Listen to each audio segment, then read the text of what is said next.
Cut City Connect, Cut City Connect, Cut City Connect. Yeah. Houston rockin' news, everything you need. You know we keep it in check. Scores, interviews, and player stats. Yo, we keep it in check. Subscribe to see what's next. It's Cut City Connect.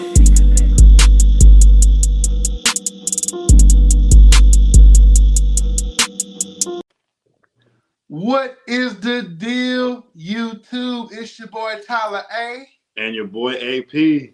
And we want to welcome you guys to another episode of Clutch City Connect. And on this episode, we have a very special guest. It's our main man, Adam Drexler. And first things first, my man, I want to say thank you for coming on to the show. But you know what? For the people that might not know who you are, let them know who you are and where to find you. Yeah, first of all, thank you for having me. It's an honor to be here. Appreciate you all reaching out. I'm Adam Drexler. You can find me at DrexClydes2 on Instagram and Twitter. I'm always on there either talking basketball or doing some crazy social media stuff. So connect. But yeah, appreciate y'all having me out.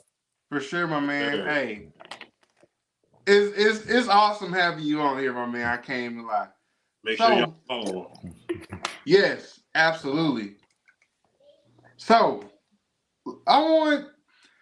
let's get into it, my man. So I want you to kind of elaborate on your experience from high school to the D League and the Big Three, and also playing overseas. Like, what was your process in all of that?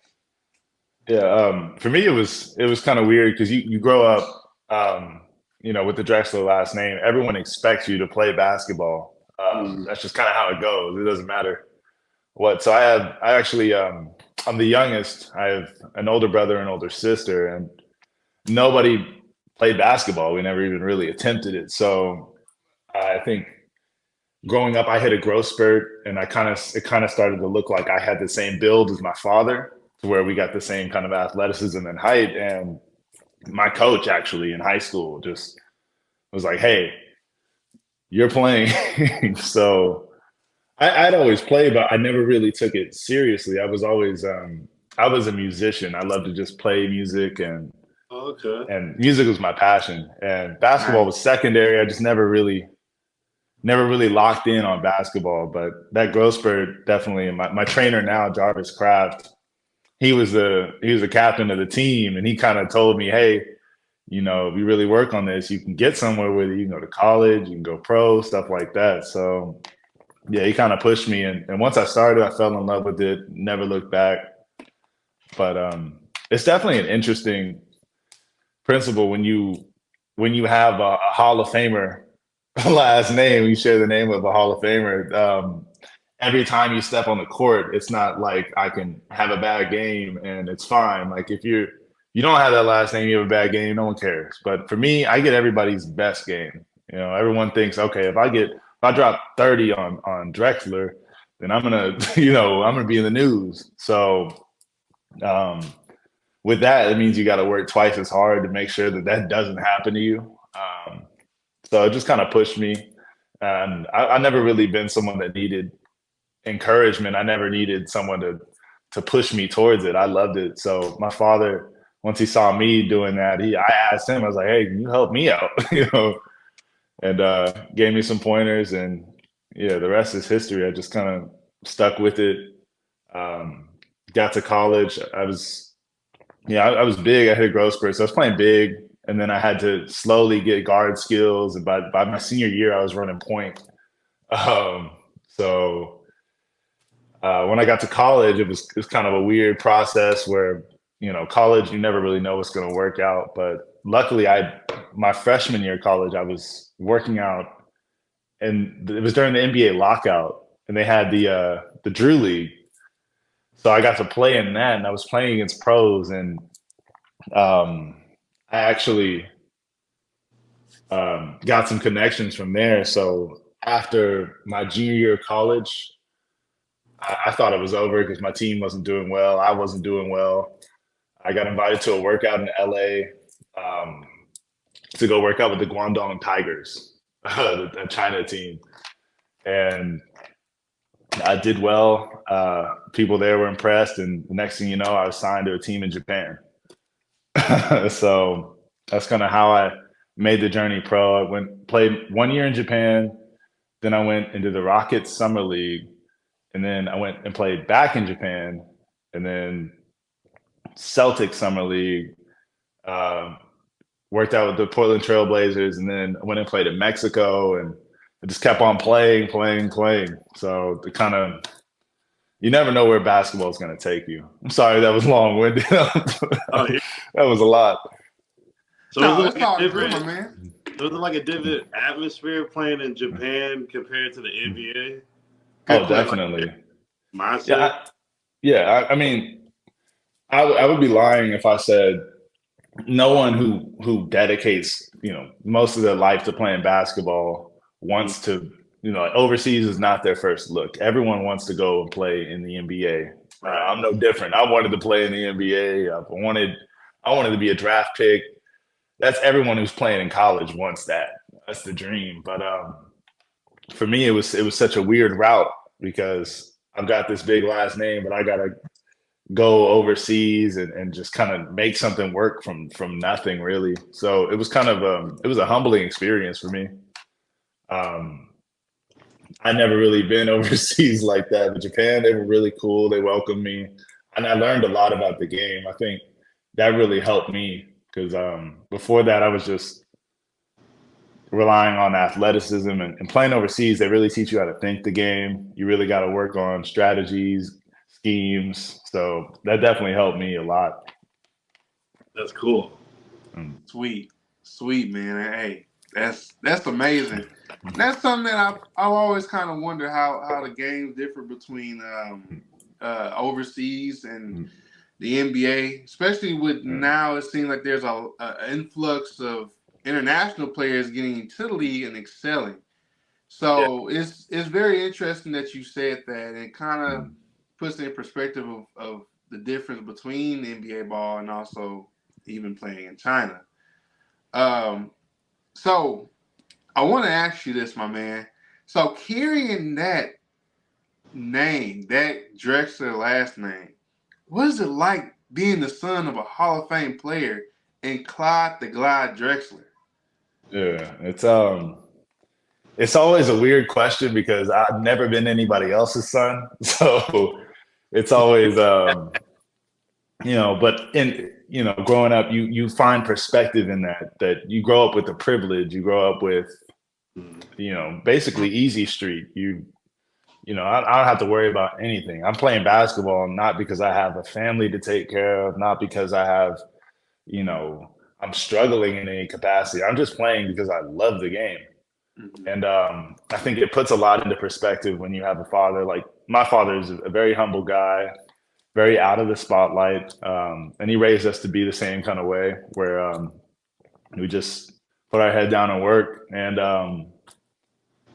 to me, I think it's something that definitely helps a lot, obviously in life. But when it comes to basketball, a lot of people have expectations of you that are totally different than what you can do. For me, it was, my father was a jump, tear the rim down kind of guy. And don't get me wrong, I can tear the rim down too, but my game is I'm a playmaker, pass, get everybody involved. And, I go right to my mid-range first. That's my first look. So I think having a different style than my father definitely shocks people because they think, okay, you're supposed to play exactly like him. But that's just not the case. So, he's like 6'8", strong and just like unstoppable. Me, when I was with the Rockets, I was one of the shortest players on the team at 6'6". So goodness, yeah, it was insane. So, and I'm running point, and we're running fire drills, and we're shooting threes. And my father's era, threes were a bad shot. I remember I called him after one of our practices because D'Antoni came in, and every time we shoot a mid-range shot, he'd blow the whistle, or if we threw it into the post, he'd blow the whistle and be like, "Hey, we don't want that. We only want threes." And I called my dad. I was like, "Dad, they only want threes from us. He's like, nah, go in there and shoot your mid range, just jump, tear the rim down, post up. I was like, we can't do any of that. It's like, I got to play into his scheme. It's his team, so just a different clash of eras. But there's nothing better than having a Hall of Famer guide you in basketball. So I'm grateful for that. And then always, of course, off the court, stellar guy, raised us with always pushing positivity and pursuing your own path. So I'm grateful to have a father like compassion. that. Yeah, for sure. That's awesome. Another thing that's awesome that you stated, mid-range game, man. Hey, that's a lost art. I could fall in love with a player that has a mid-range game because it is a dying art in basketball. Period, across all levels. And it's truly unfortunate to see, but I like the fact that you will go to the mid-range game because I feel like a long two is still effective. Yeah, I mean, if you can make 8 out of 10 middies, then that's a good shot. You can hit that at a high clip. So I'm like, all right, you break down the defense. Sometimes you can't get all the way to the rim. I could just stop right there, get my shot. So I mean, to me, that's a shot that I practice all the time. So I'm comfortable with it. Some players, they just want to hunt the three. To me, I had to add the three into my game later. It wasn't until after the Rockets that I was like, okay, I need to just start shooting threes. So I definitely had to work on it. So, Adam, Allie, you want to pose me in the 3-point line, Drexler in the mid-range, baby?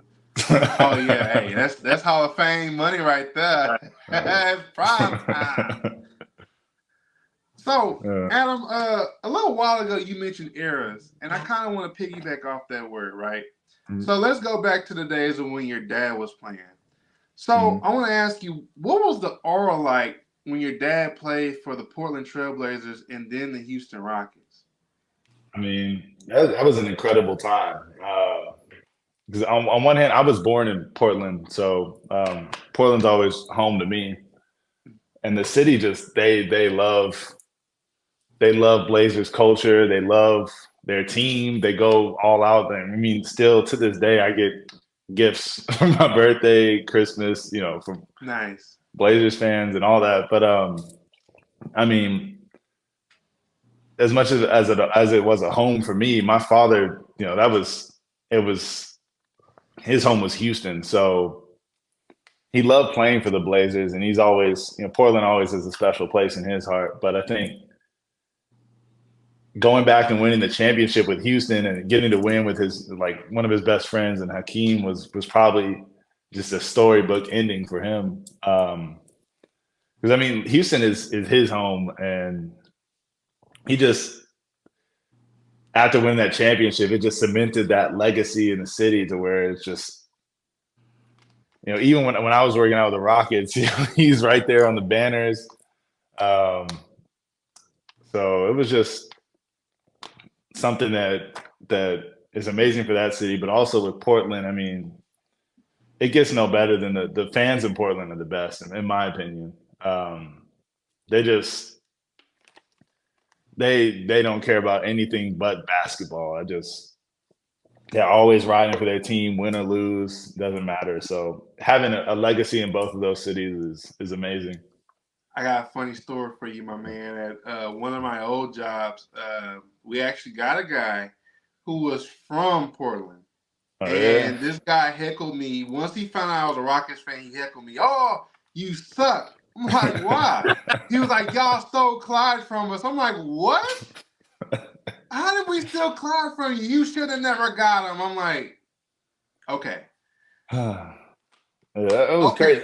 Every time I ask my dad about it, he's, in his mind, the team, they were blowing it up because he was getting to the finals with the Trailblazers, and then they got rid of the coach, they got rid of Duckworth, they started getting rid of pieces. So he's like, looks like we're not getting back to the finals. And that's, once you start going to the finals, you don't just go into tank mode. So he's like, all right, send me to a contender. I want to get more rings. Right. Absolutely. So you make that executive decision, and you made the best one of that I feel like for the Houston Rockets, especially. They needed him that season. And I It kind of worked want out. to, yeah, absolutely. And I kind of want to talk to you about '96 in particular. So what was it like in the city of Houston at that time when your dad won a ring with the Rockets? Yeah, I think I was a little bit young, but the way my father described it is people in the city of Houston went out and they got brooms and they went on the freeways and started sweeping the freeways because it was a sweep against the Magic. Because I mean, people forget that that Magic team was locked and loaded. They beat the Bulls that year with Jordan and beating them because it was Shaq was thinking this is the easy part. This is my father they were the underdogs. And that whole probably one of the greatest playoff runs ever. If you look at it, the Rockets were complete underdogs that whole time, all the way up to the championship. So I mean, the city of Houston went nuts. People are sweeping. Everywhere I go, there's always every restaurant. There's always a picture of Hakeem and my dad holding that championship trophy. So I mean, the first one was great. It was amazing what Hakeem did, but that second one was sweeter just because came out of nowhere. Came out of nowhere, and like I stated, your father was a big piece to that puzzle that they needed, and he contributed in a major way that season. Right. So Ellie and them boys too. yeah. Mario Hey, Ellie his he was dad. one of my favorite players growing up. That was so Really? cool. Yeah, I've met yeah, him. I'm a huge fan. Yeah. Oh man. Wow. So I kind of want to throw you a little curveball question, my man. All I'm right, not go gonna for lie it. to you. You ready? Yeah. So, have you ever thought about going into coaching or like maybe looking into like maybe an executive role or something? Because remember, you know that I know that your dad did coach at U of H. So, is that something Oh that you yeah. kind of like looked into? Um, I've given it some thought. I'm approaching that point in my career where I don't know how many more years I'm going to play. So I've given it thought. It's just to me, I don't know if I have the that could have that same fire coaching as I do playing. I mean, I'm a competitor. I like to win. But I'm like, if I'm a coach, if I like say something and like we don't want to do it, I'm like, I'm not gonna yell at anybody. I'm not about to get on people about things. I feel like you're a professional, be a professional. But I mean, it's definitely something I've given thought to. I don't know if I'd want to go into coaching right now, but I've definitely thought about going into commentating, Okay. going into broadcasting. I've definitely thought about that because I mean I love talking the game. I love watching the game. So I think for me it's something that I'm definitely geared towards that. Coaching, I'm gonna have to I'm gonna have to give it some serious thought. It can be tough as far as the coaching aspect, depending on the level. Because if you're working with like high schoolers, it could be a little rough. Middle Yeah. school, but I'll say one thing I'll say, Adam, is that you definitely have the voice for commentating. I think that is definitely something I appreciate that it. I can see you doing. Yeah, Right. just This is one of my those things. Yeah. I'm podcasting sorry. too. So, and I'm getting in the hang of things, and I'm loving it. I appreciate it. It's like to me, it's like you grow up. I grew up around Hall of Famers talking the game, and they always have an opinion. Everybody always thinks Hall of Famers don't ever. They talk all the time. They watch every game. That's all they talk about. So I mean, I grew up in those rooms and hearing the perspective of the old school versus the new school. I've been in the room with the Moses Malone, rest in peace, and people like Dr. Dre, you know, Iceman, George Gervin, people like that who are just they have these were major players in the game, and their opinions are so cool. So getting to kind of learn from them and then talk about today's game and play in today's game is just giving me some insight. So I just love talking about it. So Sure. let me ask you this. This will be my last question. Another curveball for you, my man. So what are your thoughts on the current Houston Rockets of today, and what do you think about the veterans they have, the coach that they have, and also the young players that they have? Because there are a lot of people that are wanting to give up on Jalen Green, so I would like for you to kind of give your thoughts on that as well. I mean, the Rockets right now, I think the best move was getting Udoka.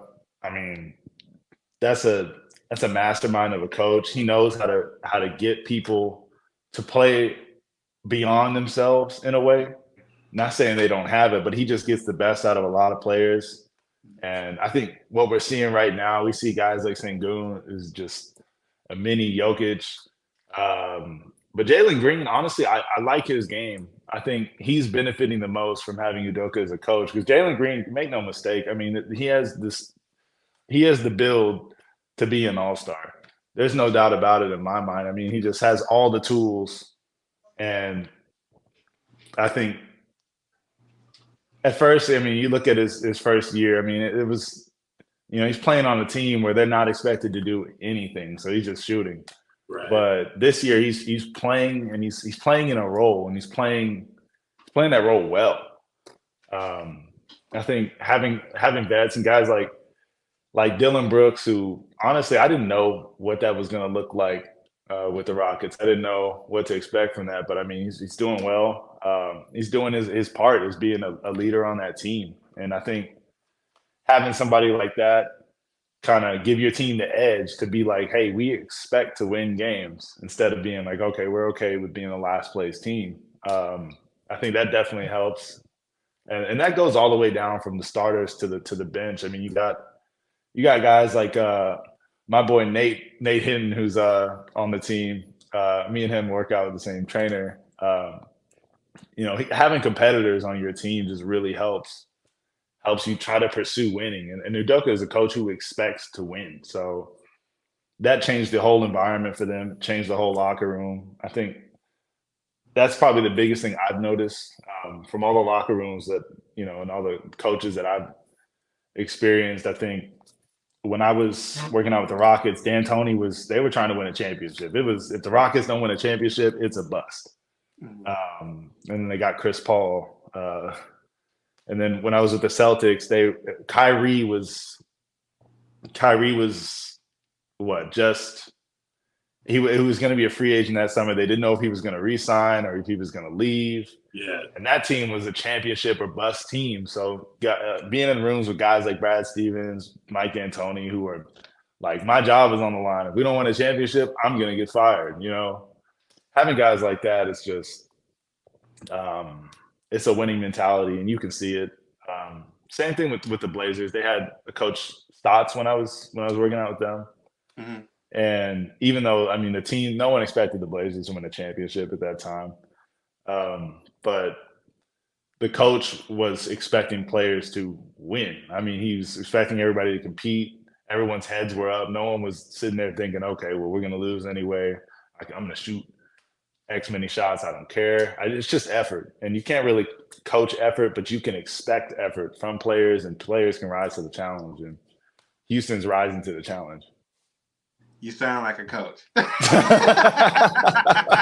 He do sound like a coach. Oh, man. You sound like a coach, Adam. I'm not going to lie to you.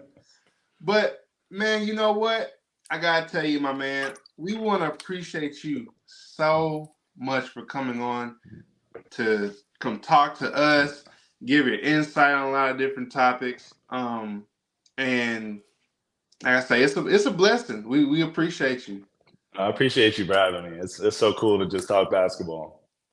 For sure, my man. Well, I want to say to the viewers out there, thank you guys so much for checking out another episode of Clutch City Connect. We also want to once again say thank you so much to Mr. Adam Drexler for coming on the show to give his insight on a lot of different topics. This is your boy Tyler A. And your boy AP. And we want to thank you once again. Peace! Peace.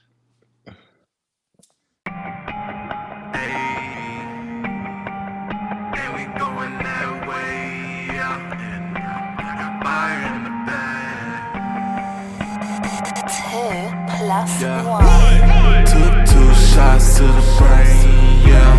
Then I put